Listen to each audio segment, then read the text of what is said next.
नमस्कार दोस्तों, एक बार फिर से स्वागत है आपका आपके अपने YouTube चैनल विकास फिजिकल एजुकेशन स्टडी पर। मैं आपका साथी विकास लगातार खेल व शिक्षा की जानकारी के लिए बना हुआ हूँ आपके साथ। तो दोस्तों आज चल पड़े हैं घर से और आज हम पहुंचेंगे बजरंग अखाड़ा अरसाना। अखाड़ा संचालक है धर्मवीर पहलवान जी, जो कोच गुरुजी यहाँ पर हैं।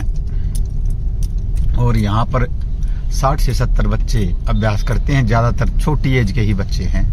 अखाड़े में क्या क्या सुविधाएं हैं और गुरुजी से बात करेंगे आज इस बारे में। ये अखाड़ा भाई हम ये कालू पर चुंगी क्रॉस कर चुके हैं, आप देख सकते हैं। इसके बाद थोड़ा सा दिखाता हूँ आपको। हम पहुंच चुके हैं भाई लहराड़ा गांव में। ये लहराड़ा गांव क्रॉस करके ता गांव भैयापुर, ये भी पहलवानों का गांव है। कृष्ण पहलवान भारत केसरी और भी अच्छे अच्छे राष्ट्रीय स्तर के पहलवान हुए हैं। ये स्कूल है भाई, पुराना स्कूल है, व्यायामशाला है, बजरंग व्यायामशाला। वो लहराड़ा और भैयापुर गांव क्रॉस करने के बाद आया था भाई अपना अरसाना मोड़। उसको क्रॉस करके आगे राइट हैंड को यहाँ से चुंगी से पड़ेगा ये 2 किलोमीटर भाई। और यहाँ से आपको भैयापुर और लहराड़ा गांव क्रॉस करना पड़ेगा और उसके बाद अरसाना मोड़ से थोड़ा सा आगे चलकर राइट हैंड को ये अखाड़ा है, आप देख सकते हैं। हमने भैयापुर गांव को भी क्रॉस कर लिया है। और भाई मेरे इष्ट देवता सूर्य देव अस्ताचल की ओर जा रहे हैं। गोधुली है बेला, आप देख सकते हैं आगे ये ककरोई की तरफ रास्ता का। इसके बाद है अरसाना मोड़। हम पहुंच गए हैं भाई अरसाना मोड़। ये अरसाना का स्टैंड है। इससे आगे थोड़ा सा आप आगे चलोगे 100-150 मीटर ये व्यायामशाला, बजरंग व्यायामशाला। ये भाई अरसाना मोड़ से 150 मीटर आगे ये व्यायामशाला है, आप देख सकते हैं। बोर्ड लगा हुआ व्यायामशाला का, बजरंग अखाड़ा अरसाना।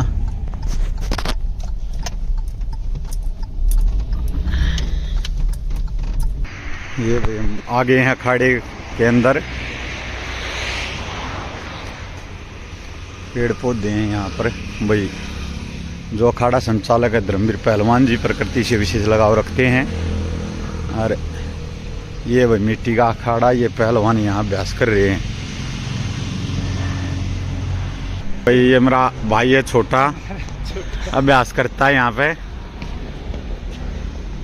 ये अखाड़े का रेसलिंग हॉल है भाई, आप देख सकते हो। बजरंग अखाड़ा अरसाना सोनीपत। ये जो पहलवानों के कक्ष हैं और ये मिट्टी का अखाड़ा है भाई। पहलवान अभ्यास कर रहे हैं यहाँ पे। और भाई पहलवानों के अभिभावक भी उनकी सेवा में लगे हुए हैं। एक पहलवान को बनाने में बहुत मेहनत लगती है, देखिए आप देख सकते हो। अब आगे हैं भैया मंदिर होल के। ये बच्चे अभ्यास कर रहे हैं छोटे भाई। ये गुरुजी अभ्यास करवा रहे हैं यहाँ पे। और ये बच्चे छोटे बच्चे अभ्यास कर रहे हैं। कुछ बच्चे ग्राउंड में खेल रहे हैं भाई।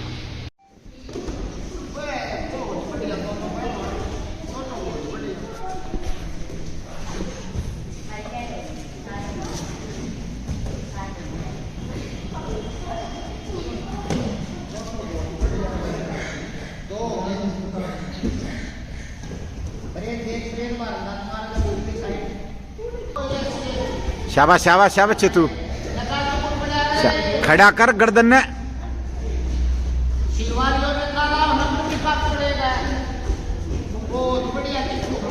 अटैक कर ले, नंबर हो रहा है इसका। शाबाश तनी, शाबाश शाबाश शाबाश शाबाश चेतू, शाबाश तन, शाबाश चेतू। पीछे चल, पीछे चल, गट्टा पकड़ के चल चल चल पीछे। बारंदाज लगा, बारंदाज लगा दे। हाथ बंद का, हाथ बंद का चेतू। अरे लपेट खाओगा। शाबाश तनी, शाबाश शाबाश शाबाश तनी। एक इसका हो गया भाई। शाबाश शाबाश शाबाश शाबाश शाबाश शाबाश, ऊपर ऊपर कूद जा।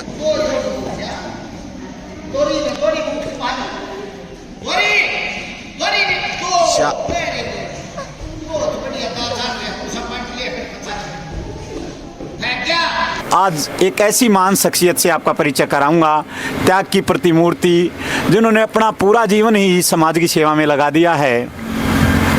हमारे अजीज बजरंग अखाड़ा के संचालक गुरुजी हमारे, भाई मैं भी यहीं अभ्यास करता हूँ, हमारे गुरुजी धर्मवीर दैया जी। पहले तो पहलवान जी राम राम। राम राम भाई, और आपके श्रोताओं को सबको हाथ जोड़कर राम राम। तो पहलवान जी पहले तो थोड़ा सा अपना परिचय दीजिए, अपने फैमिली बैकग्राउंड के बारे में बताइए।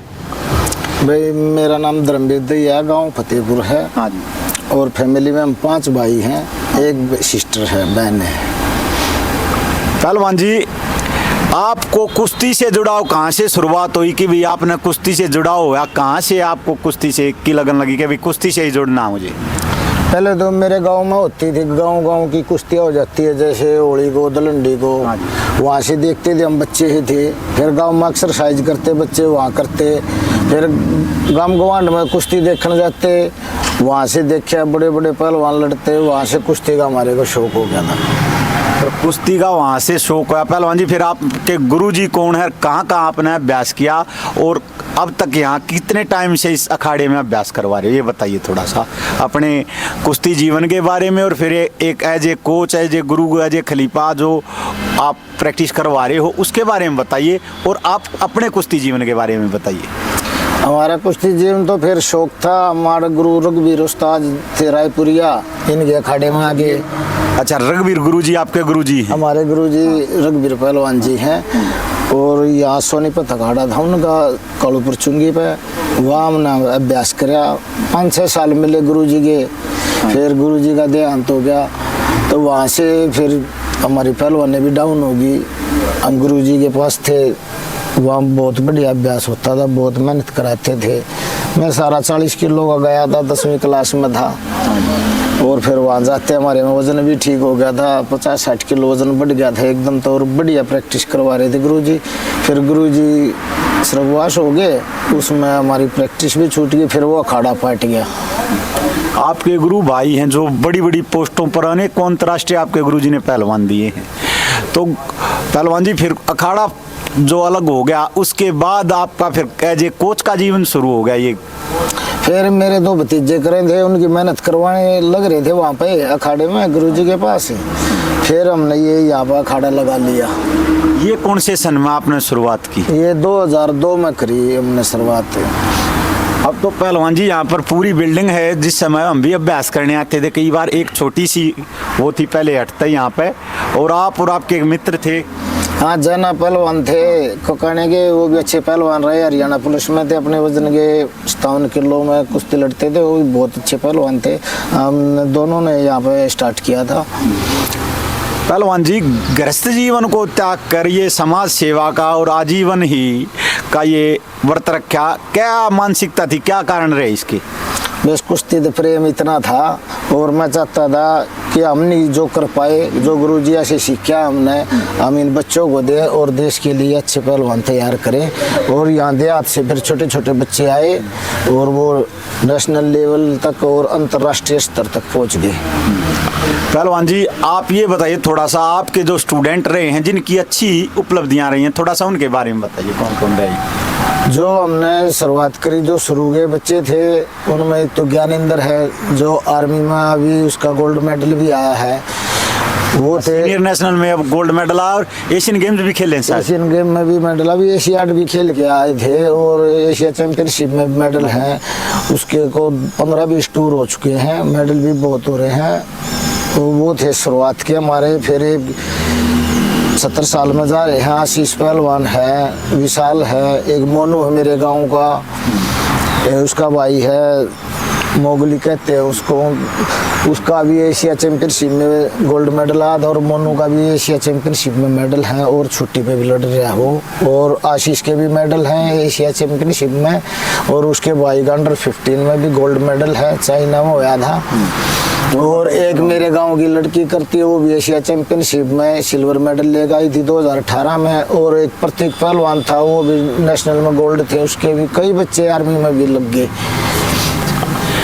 तो भाई मैं कभी भी चाटुकारिता की पत्रकारिता नहीं करता, मैं ईमानदारी से परमात्मा को साक्षी मान के बता रहा हूँ कि भी गुरुजी को, यानी कि भी हम इनके सानिध्य में रहते हैं, ऐसा बिल्कुल भी नहीं है, ना मेरी कोई वो है कि मैं किसी की चाटुकारिता करूं। लेकिन इनके बारे में थोड़ा सा बताना चाहता हूं, निस्वार्थ भाव से सेवा कर रहे हैं, इन्होंने किसी से भी कोई भी लोभ लालच नहीं है। तो पहलवान जी, पहले आप जो अभ्यास कराते थे, अब अभ्यास करा रहे हो, उसमें चेंज है, हमने भी देखा है, इसका कारण? समय के अनुसार तो बदलना चाहिए, जैसे नई नई टेक्निकें आ रही हैं उन पर ही फोकस करना पड़ा है। वो पुरानी तो लेकर चलनी पड़ती है भाई, हमने जो अभ्यास है वो तो करना ही पड़ता है, लेकिन इसमें चेंज आते रहे, जैसे रूल ओलंपिक में बदलते रहे हैं, ऐसी टेक्निक भी नई बन के आती रहती है। क्योंकि टेक्निक किसी ने बनाई नहीं, टेक्निक खुद बनती है। नेचुरल नए बच्चे को गढ़ा दोगे भी किसी तरह तो घेरेंगे, उन्हें कभी नहीं भेरा टेक्निक का, लेकिन घेरे तो एक जना तो जरूर। तो वो ऐसे ही टेक्निक निकल कर आती है, जब ओलंपिक होते हैं, एशियाड होते हैं, उन्हीं में से टेक्निक निकाल के फिर उस पर सर्च किया जाता है और उसको आगे बढ़ाया जाता है, और फिर चेंज होती रहे समय के अनुसार। अब पहले दंड बैठका की पहलवानी थी, रस्से, खाड़ा, रेस, ये मोमेंटी पहलवानी ज़्यादा आ रही है, जो मोमेंटो है वो ज़्यादा आ रहे हैं। बच्चा में मैट आगे पहले मिट्टी में करने पड़े थे, इतनी सुविधा नहीं थी, ये भी बहुत फर्क हो रहा है कुश्ती में। अब पहले वाली में इसमें बहुत अंतर आ चुका है। बिल्कुल, जैसा आपने बताया पहलवान जी, हमने भी ये कोर्स किया तो वहाँ पे यही सिखाया कि मोशन की और मूवमेंट की कुश्ती है, कि भी मसल मेमोरी में जो जाएगा बच्चे के। तो पहलवान जी, आज जो पीक बता दिया कि भी 23-24 साल का जो ओलंपिक में चैंपियन बन रहे हैं, 19-20 साल के, तो ये क्या चेंज हुआ? पहले तो थोड़ा लेट होता था। बस यही है, ये अभ्यास एक तो बचपन तक लग गया है। हाँ। पहले को 10-12 साल के ना खाड़े में छोड़ रहे थे, ये बच्चे 6-6 साल के, 5-5 साल के अभ्यास कर लग गए हैं, इसलिए उनके मेडल भी जल्दी आ रहे हैं और अभ्यास बढ़ चुका है। अब पहले भी बहुत करते थे, पहलवानों ने बहुत तपस्या करी है, लेकिन अब और थोड़ी चेंजिंग आ गई, कैंप ज़्यादा मिलने लगे बच्चों को, सरकार सुविधा ज़्यादा दे रही है, कोचिज बढ़ गए, संस्था ज़्यादा बढ़ गई, तो उन पर फोकस ज़्यादा होने लगे, मेहनत कराने वाले ज़्यादा हो गए उनके ऊपर। पहले थोड़े कोचिज थे, सेंटर थोड़े थे, ई सेंटर भी बहुत कंपटीशन हो गया, कंपटीशन में निखार लेकर हुआ है। पहलवान जी, अब अभ्यास कराते हो तो इंटरनेट की भी सहायता ले रहे हो कुछ? हाँ, नेट पर तो हमेशा सहायता है, ये एक मददगार है पहलवान के लिए। अगर इसमें हम देखेंगे सारे देशा का अनुभव मिल जाएगा।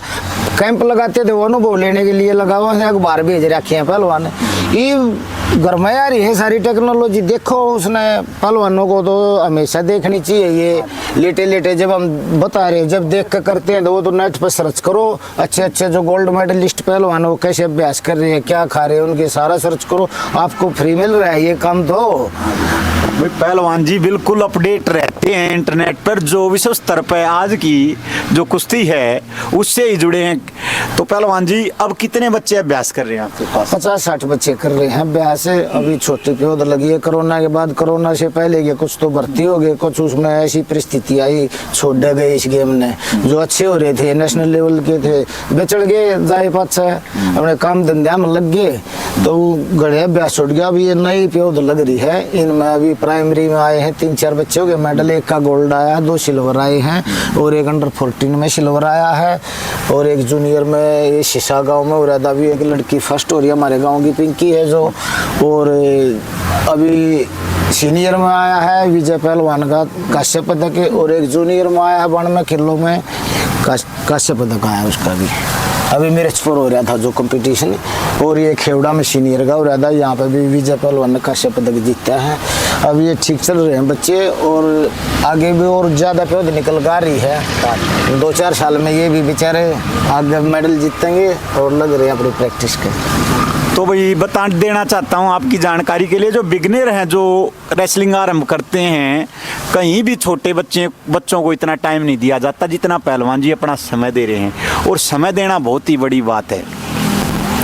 तो पहलवान जी कुछ डाइट के बारे में बताओ, कुछ आपके समय में अब चेंज आया है, थोड़ा सा इस बारे में बताओ। और फूड सप्लीमेंट ले रहे हैं और वो तो कहाँ तक ठीक है, और एक स्टेरॉइड का भी अब प्रचलन है, ये जो घातक है बच्चों के लिए, इसके बारे में क्या कहना चाहोगे? नहीं, स्टेरॉइड तो लेना ही नहीं चाहिए, कुछ भी नहीं लेना चाहिए। जो हमारी आगे जीवन में भी घातक है, जीवन के लिए भी वो स्टेरॉइड। जीवन में घातक क्या पूछो मना, उसका जीवन बेकार ही हो जाता है जो ये ले रहे हैं। कुछ नहीं लेना, पहलवान ना दे, अपनी नेचुरल डाइट खाओ।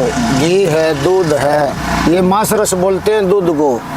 ये पहलवान जी बोल रहे हैं कि मांस रस बोलते हैं दूध से, दूध को इसलिए तो सर्वोत्तम आहार कहा गया है। अब वो कहते हैं मांस खाओ, मीट खाओ, चलो वो अपनी बात है, वो भी कहीं न कहीं ऐसी बात है, लेकिन हम इस चीज़ को लागू नहीं करें। स्टेरॉइड लो और ये लो ना, यो दूध उस समय तो लकड़गा हुआ ही, दूध न पियो छक्के, घी खाओ छक्के, बादाम पियो छक्के, दाल रोटी खाओ छक्के, सारी डाल के प्रोटीन में ये पनीर लो, आप शहद लो, सलाजित लो, ये कितनी अच्छी अच्छी चीज़ें, हमारे फ्रूट लो, ड्राई फ्रूट लो, इन पंडा ना छूटे, ये खाए जाओ ना तुम सारी आने एक नंबर के पहलवान हो जाएंगे। और हमारा जितना डाइट के में क्या है, घी दूध तो मैन है, बादाम ये तो बच्चे ने लेना चाहिए। पी जाओ 2-3 किलो दूध और अपने एक्सरसाइज अच्छी करो, वो सारा हजम हो जाएगा। पहले के पहलवान पियारते घी दूध उन महंगे होया करते भाई, ये भी स्टेरॉइड ये ले हैं, इनमें फ़र्क तो है, बहुत फ़र्क है। ये जहर है, मार देगी ये पहलवान ने, चाहे कोई भी लेगा पहलवान, ये कोई ले लो ना, दोस्त के लिए जहर है ये। तो भी पहलवान जी ने बताया जीवन के लिए घातक है, जहर है। तो पहलवान जी जो आगामी ओलंपिक है, पिछले 4-5 ओलंपिक से भारत के लगातार कुश्ती में पदक आ रहे हैं, जो आगामी ओलंपिक अब होने जा रहा है इस साल पेरिस में, उसमें क्या उम्मीद करते हो, भारत कोई पदक जीतेगा कुश्ती में या नहीं?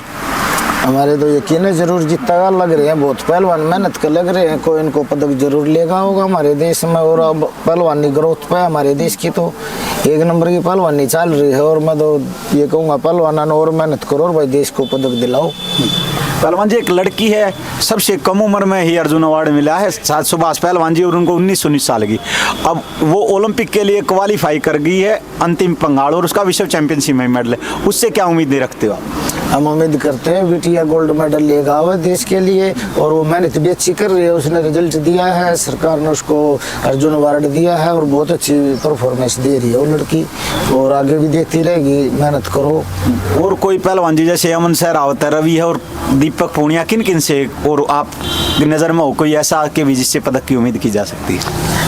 अब कोई नए बच्चे से तो देखो कैसे उम्मीद कर दे हम, जो कुछ नया है ये तो क्वालिफाई भी कर चुके हैं, कई मेडल चुके हैं, अनुभव बन चुका है, इन्हीं में तो मेडल देंगे, इन्हीं बच्चा में तो। और ये अभी एक विशाल बच्चा नया आ रहा है लेकर, और कई बच्चे आ रहे हैं मैदान में जो जिनसे उम्मीद है देश को अच्छे आगे पदक देंगे ये।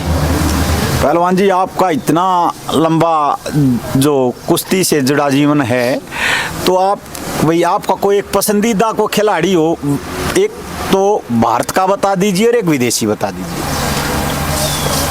भारत के तो भाई सारे पसंदीदा है, सारे मेहनत कर लाग रहे हमारे पहलवान है, और भाई और जो मेहनत करेगा इसमें तो वो निकलेगा, ये भी पता नहीं ऐसा कौन लिया है मेडल, कौन कितनी तपस्या कर रहा है, सभी मेहनत कर रहे हैं, इनने बदला होगा पहलवान में तो कोई सा भी। भाई दीपक पुनिया भी अच्छा पहलवान है, रवि भी बहुत अच्छा पहलवान है, बजरंग भी अच्छा पहलवान है, इनमें जुन सा खटक होगी जिसके अंदर वो मेडल जीत लिया होगा देश के लिए, जो तपस्या कर रहा होगा। पहलवान जी विदेशी जो रेसलर हैं, आप इंटरनेट से जुड़े रहते हो, अपडेट रहते हो हर एक चीज़ से, उनमें से कोई आपका पसंदीदा रेसलर हो जिसकी टेक्निक आपको या कुश्ती अच्छी लगती हो? रसिया का है शार्दुल, वो भी बहुत अच्छे कुश्ती लड़ता है, और अमेरिका का है टेलर, वो भी बहुत अच्छी टेक्निक है उसकी। और मेरे को जो ये अपना आसन है याजदानी, ये भी बहुत अच्छा पहलवान है और बहुत अच्छी टेक्निक दिखाता है। और कई पहलवान हैं बहुत अच्छे अच्छे, जापान के आ रहे हैं कई पहलवान, वो भी बहुत अच्छे हैं। आप जिस समय अखाड़े में थे, आपके गुरु भाई थे, इतने अच्छे टैलेंटेड पहलवान हैं, उनमें से आपका कोई पसंदीदा पहलवान हो? पसंदीदा हमारे मुकेश पहलवान थे, हमारे अनिल पहलवान थे गुरुजी के लड़के, अशोक पहलवान जी हुए जी ने तो जो गोल्ड मेडल जीता था कॉमनवेल्थ में, बहुत अच्छे थे। हम इन्हें देख कर बहुत खुश थे। हमारे अखाड़े में इतने अच्छे अच्छे पहलवान हुए हैं और मुकेश पहलवान भी बहुत अच्छे थे। एशियाड में भी गए हैं वो, एशिया में भी मेडल है उसके। बलवान पहलवान भी बहुत अच्छे थे। कैडेट में वर्ल्ड कैडेट लड़के आए थे। देवेंद्र भी बहुत अच्छे इंटरनेशनल थे मेरे गुरुजी के तीनों लड़के और बहुत अच्छी मेहनत करते थे और कई शिष्य और निकाले हैं गुरुजी ने बहुत अच्छे अच्छे। थोड़ा सा अपनी दिनचर्या के बारे में और बता दीजिए पहलवान जी के सुबह से शाम तक जो आपका शेड्यूल रहता है वो क्या क्या है? सुबह में उठते हैं 4 बजे, उठ के फ्रेश हो गए और फिर बच्चों को उठाते हैं, फिर अपनी प्रैक्टिस के लगते हैं, प्रैक्टिस करवाते हैं 3-4 घंटे और फिर अपना स्नान दान करके खाना खा कर और आराम करते हैं 2-3 घंटे। शाम को फिर 4 बजे लग जाते हैं अपनी मेहनत का और 8-9 बजे तक लगे रहते हैं। पहलवान जी, जो आज के युवा हैं और जो किशोरावस्था में बच्चे हैं और जो छोटे बच्चे हैं, पढ़ने वाले हैं, खेलने वाले हैं, उनको क्या संदेश देना चाहोगे? उनको यही संदेश देना चाहूँगा, भाई खेल पर ध्यान दो और पढ़ाई पर ध्यान दो, सोशल मीडिया से दूर हो जाओ। इतना अपनी कामयाबी नहीं मिलती, सोशल मीडिया से दूर रहना है। बस थोड़ा इसमें देखना तो अपनी अच्छी अच्छी चीज़ें निकाल के कुछ टाइम, जैसे पढ़ाई की है अच्छी चीज़, जो स्टूडेंट पढ़ रहे हैं, जो खिलाड़ी हो, अपनी खेल के बारे में सर्च करो, 1-2 घंटा उसमें लगा दो, बाकी से दूर रहो, ये वेस्टेज है। और अपना आराम करो, प्रैक्टिस करो और अपने माँ बाप गुरु का कहना मानो, संस्कारवान बनो और देश ने ठा ले जाओ ऊपर। पहलवान जी कह रहे हैं भाई अपने माँ बाप का कहना मानो, नशे से दूर रहो, अपना मेहनत करो। तो पहलवान जी धन्यवाद बहुत बहुत आपका, आपने समय दिया। बहुत अच्छे आपके श्रोता को भी नमस्कार। आपको भी बहुत अच्छा काम कर रहे हो आप भी, और पहलवानों को बढ़ा रहे हो आगे, पहलवानी के शौक को दर्शा रहे हो। इससे भी बहुत असर पड़ेगा समाज में और गाँव में देखते हैं छोटे छोटे बच्चे, वो भी इसमें खेल में आएंगे और ये अच्छी बातें उनके द्वार जाएंगी तो संदेश जाएगा, वो भी अच्छे बनेंगे। भाई पहलवान जी के लिए 2 पंक्तियां मैं अपनी आत्मा से कहना चाहूँगा। दिनकर जी की जो पंक्तियां हैं उन्होंने जो कर्ण के लिए कही थी, तो हे गुरुजी सतबार धन्य आप साना कोई प्रशिक्षक अनन्य, आप पहलवानों के केवल नहीं हो प्राण नर्ता के हो भूषण मान। तो पहलवान जी दोबारा धन्यवाद करता हूँ। जय हिंद, जय भारत।